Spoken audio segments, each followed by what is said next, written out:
So now we will start. As I said, this is from my book, Do the Work You Love, but it's only the first part, which is about finding your passion. The other two parts, you can either read the book or you can ask me about another time, I can explain. So when it comes to finding your passion, the whole thing that started this book off and this whole question of how do you find and then put yourself in a position where you can make money from doing the work you love.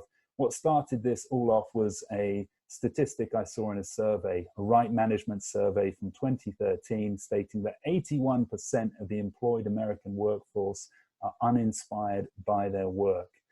And I think that to stay in a job you dislike purely to make money, to pay bills and survive, robs you of the chance to express your gift. Now, what do I mean by your gift? When I say your gift, what I'm talking about is a quote from David Henry Thoreau, who said, "Most men lead lives of quiet desperation and go to the grave with the song still in them." It's my belief that inside of every person, we have a song or a gift that we need to express. Now, this may be expressed through a message we share with the world. It may be expressed through a product or a business we create, or it might just be expressed by being true to yourself and voicing what is in your mind and on your heart. And if you end up in a job that you dislike purely to make money, it robs you of that opportunity to express your gift. So it's not just a financial thing. It's not just about making money. It's also about being able to express this and share this with the world. And who knows, this is maybe how we uplift each other, how we inspire each other, and how we create changes in the world. It's a possibility. A good question, I think, that you should always sort of just check in with yourself now and again is to ask yourself this question: are you getting by or are you living? Now, getting by simply means trying to get through the day, get to the end of the day where maybe you're going to go home and watch Netflix, or maybe you're going to do one of the numerous other things, other forms of escapism what we have in these modern days. Perhaps it's the weekend and you're just going to go out and get drunk. I know not many of you guys do that, but I know for many of people, that is a form of release. You know, they live for the weekend, and that tends to be this whole concept of just simply getting by. I suggest that you should try to be living, which is trying to make the most out of every day. It's never clock watching. It's never thinking, oh God, when's the day over? Was because I want to go back and do this or do that, etc. So just check in with yourself sometimes, ask yourself that question and see what the answer is. Finally, many people live under this false belief that there's nothing they can do about this situation where 81% of people are uninspired by their work. And I want to counter that.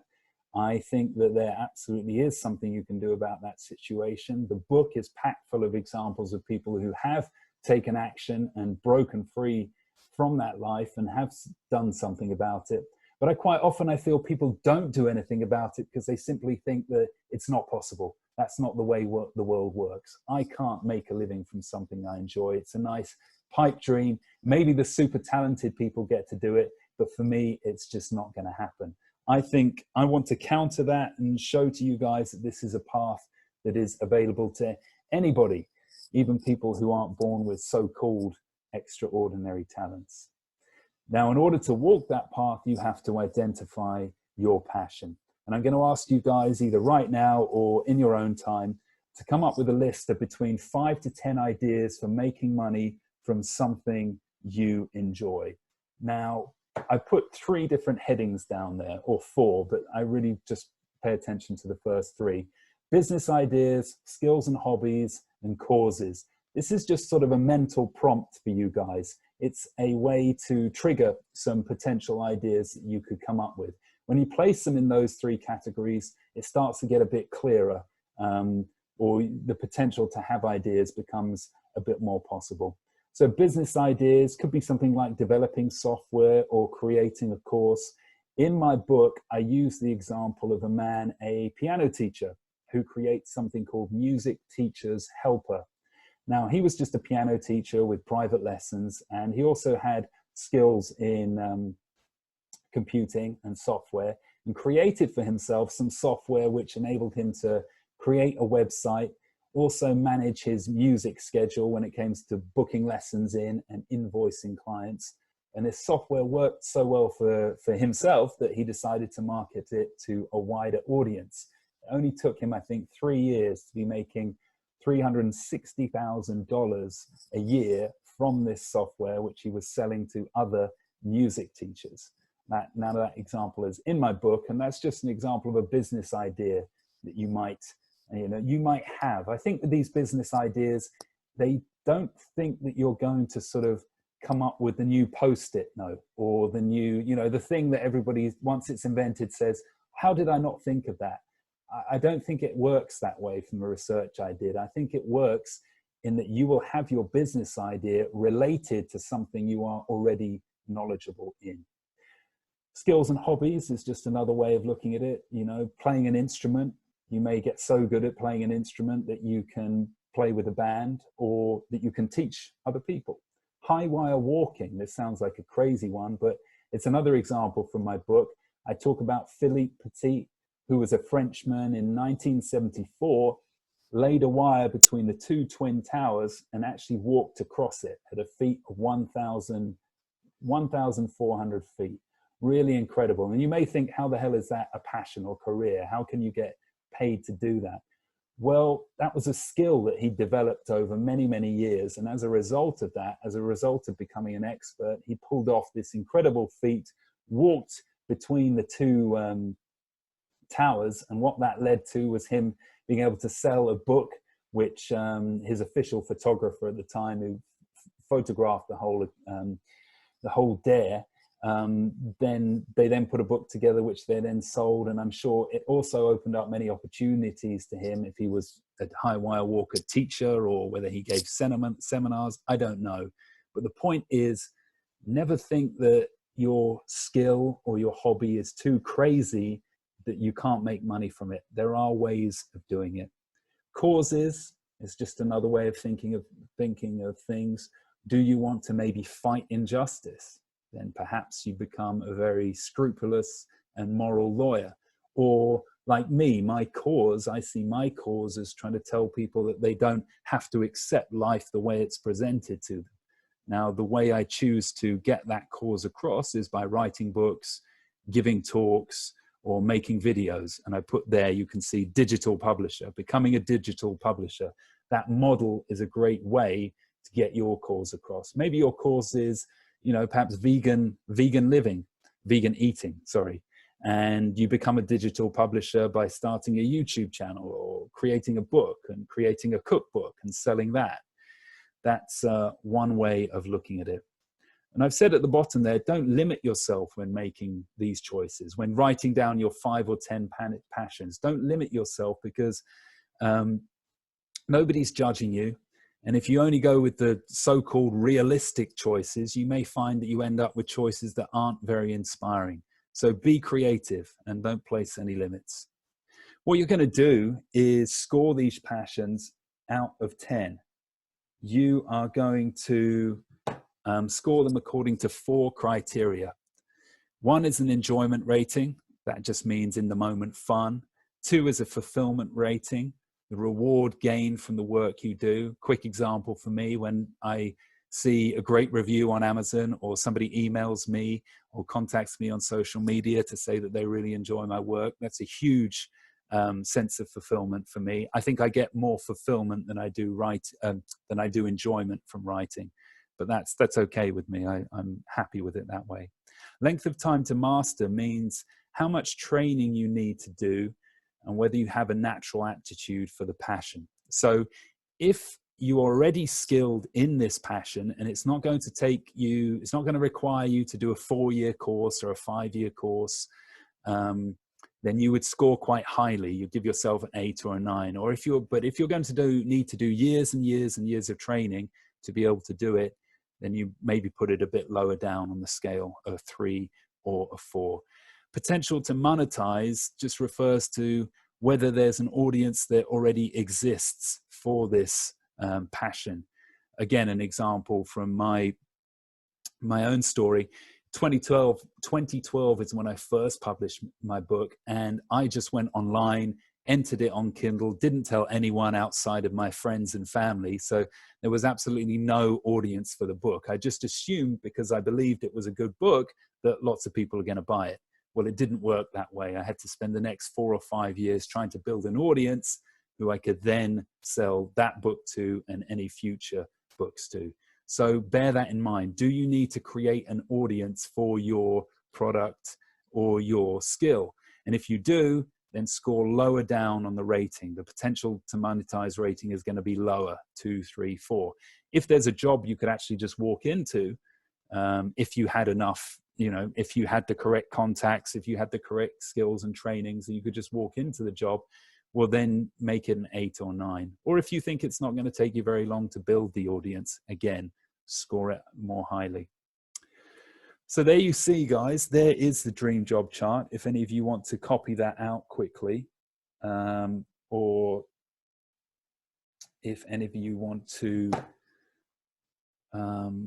do it later, I will, as I said, there's a video of this and I can send you, I'm going to edit it down after this, and I can send you a link so you can go back through it and see how you can do it.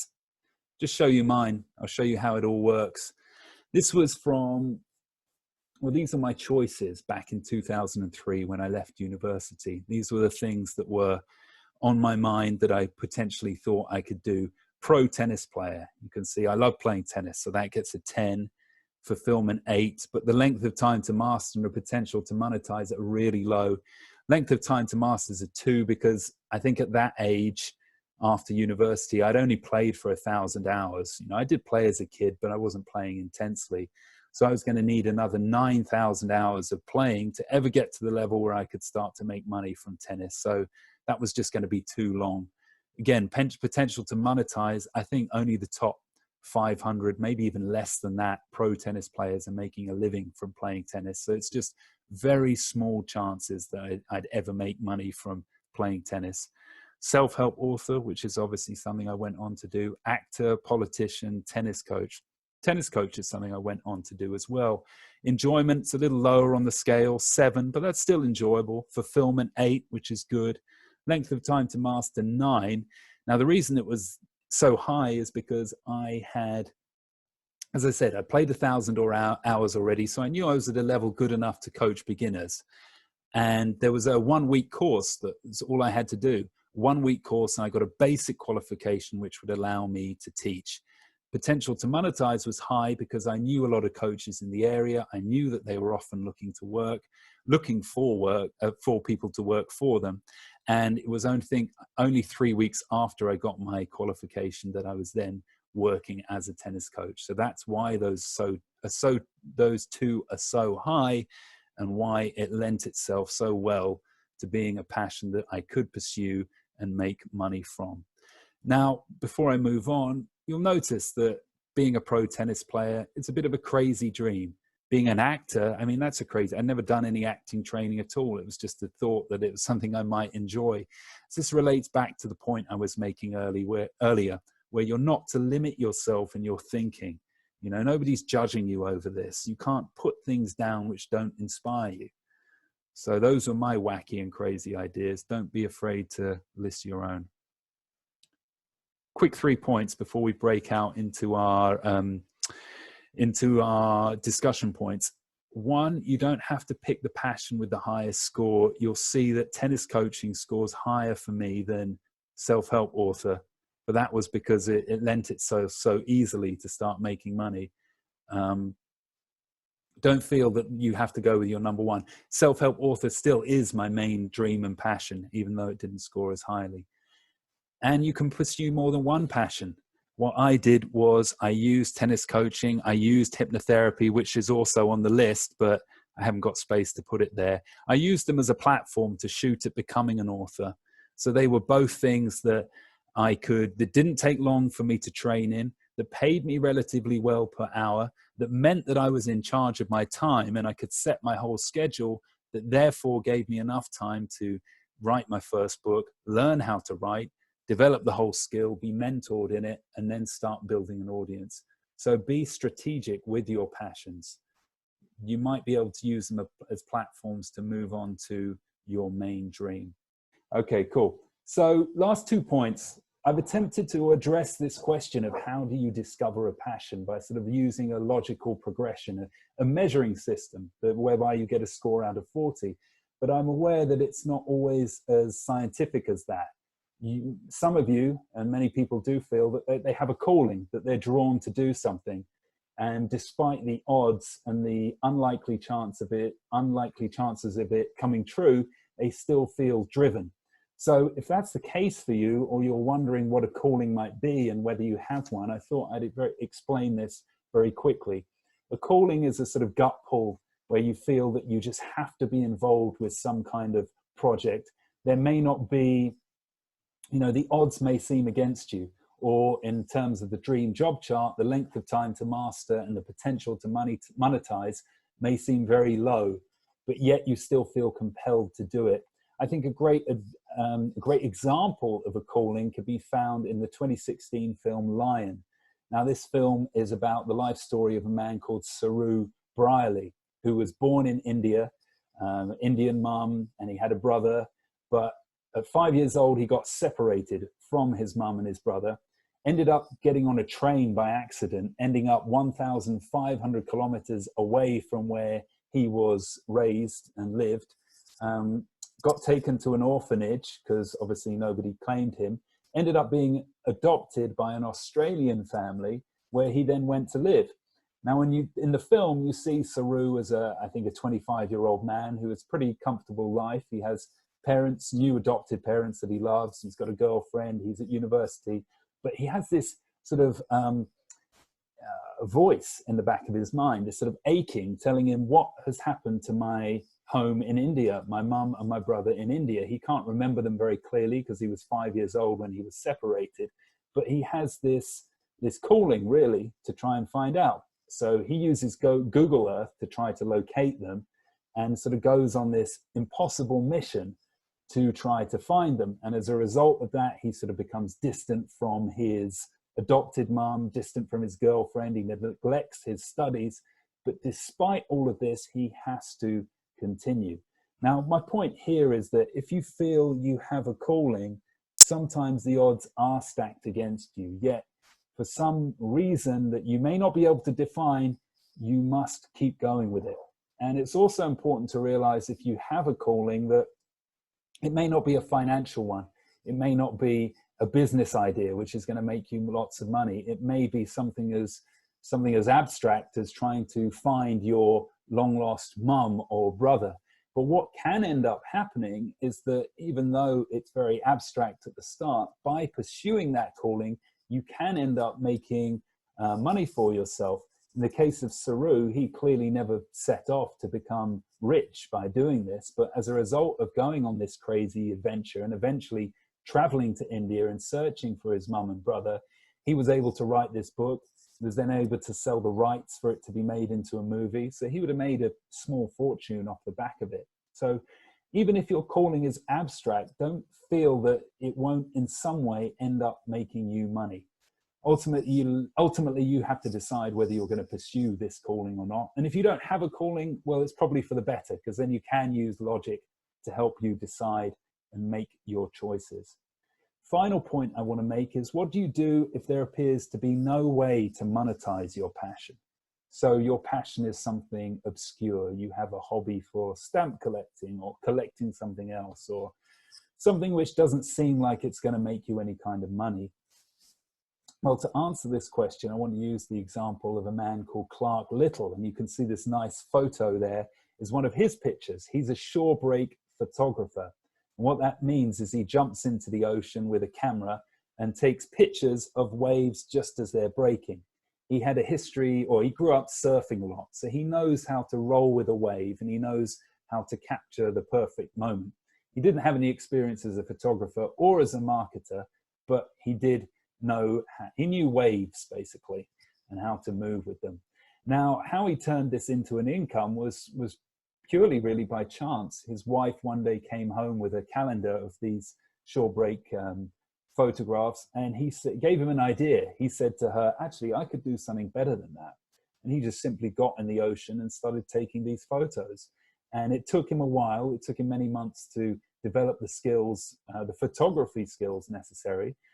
But after a while, he was able to put all these images up on the internet. Amazingly, a news agency in the UK here ran with them and published them and ran a story on him. And off the back of that, he released a photography book. He also had an exhibition at the Smithsonian Museum, and he's now sponsored by Nikon and Nike. And 3 years after first jumping in the ocean, he was able to quit his job as a manager of a botanical gardener and become a full-time shore break photographer. Now, my point here is he never had a strategy in mind. He never set out to do this. He never knew where it was going to lead.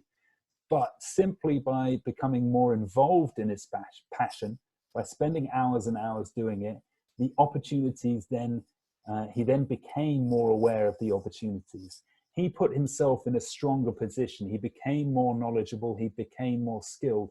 And from this position, you can see opportunities that you originally couldn't. Very brief example of myself.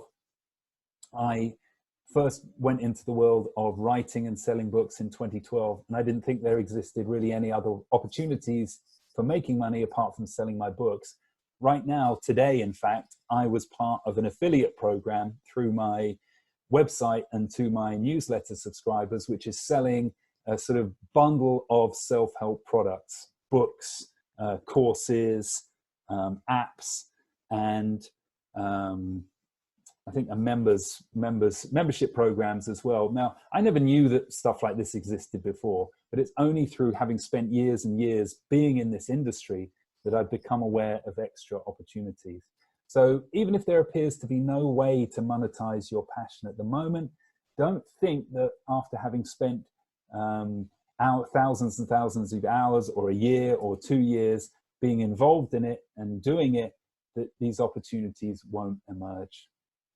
Okay, so that's what I want to finish on, guys. I will now bring it back into the room